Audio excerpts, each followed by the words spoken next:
According to Buddhist text, the Buddha is said to have left the monastery where he was living one day after having a meal and gone into a forest.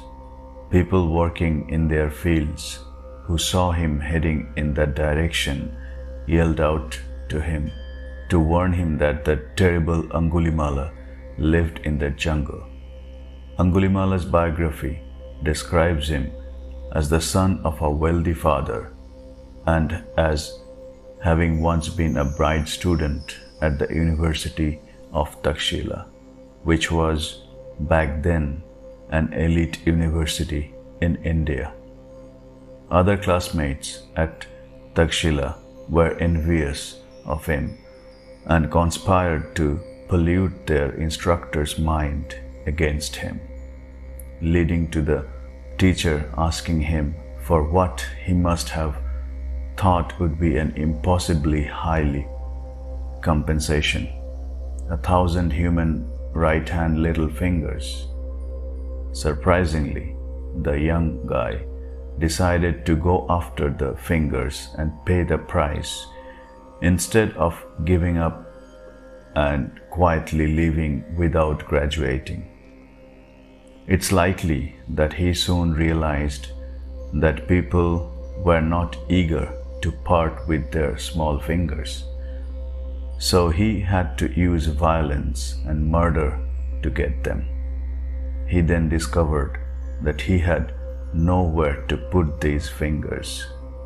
He attempted to hang them from a tree, but the birds snatched them, so he decided to wear them around his neck instead.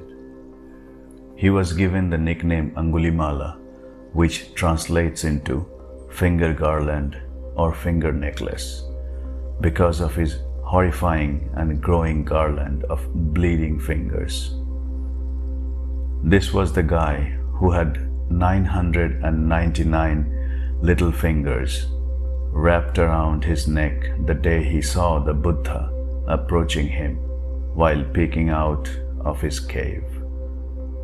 The strong and agile serial murderer, who had already thwarted countless efforts to capture him, took his weapons and sprinted outside to execute the Buddha and take his finger.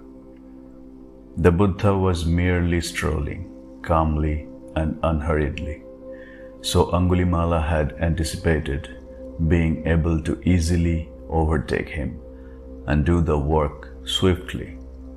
However, despite his impressive power and speed, he discovered he could not keep up with the Buddha.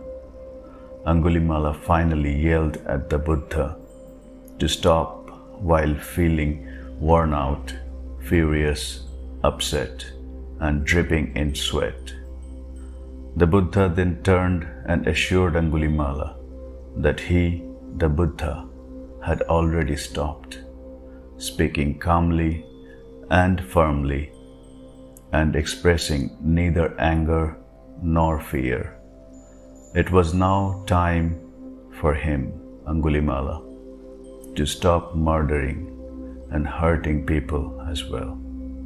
Angulimala was so moved by Buddha's teachings that he immediately came to a stop, laid aside his weapons, and accompanied Buddha back to the monastery, where he eventually entered the spiritual life. Unaware of what had transpired, the king later arrived with his forces to arrest Angulimala. He contacted the Buddha to express his appreciation and to let him know what he was doing because he was such a devoted ruler. The king was questioned by the Buddha about how he would respond if he learned that Angulimala was sitting among this group of monks. The king found it completely inconceivable that such a disgusting and terrible person could suddenly be a Buddhist monk and sit among such noble company, but he responded that, were that the case, he would undoubtedly pay his regards and give offerings. The Buddha then pointed with his right hand while extending it, saying, "There sits Angulimala." The king told the Buddha that it was unbelievable that what we have sought to achieve by force and with weapons you have done with no force nor weapons.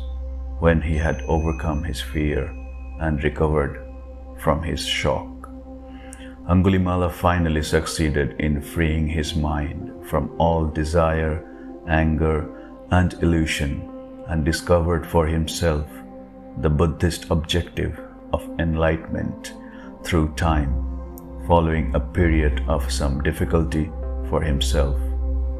The story of Angulimala tells us that in our lives, even the most difficult situations may awaken the potential of enlightenment, that people can and do change, and that persuasion, and most importantly, leading by example, are the most effective ways to persuade people. Keep life simple. Be happy always.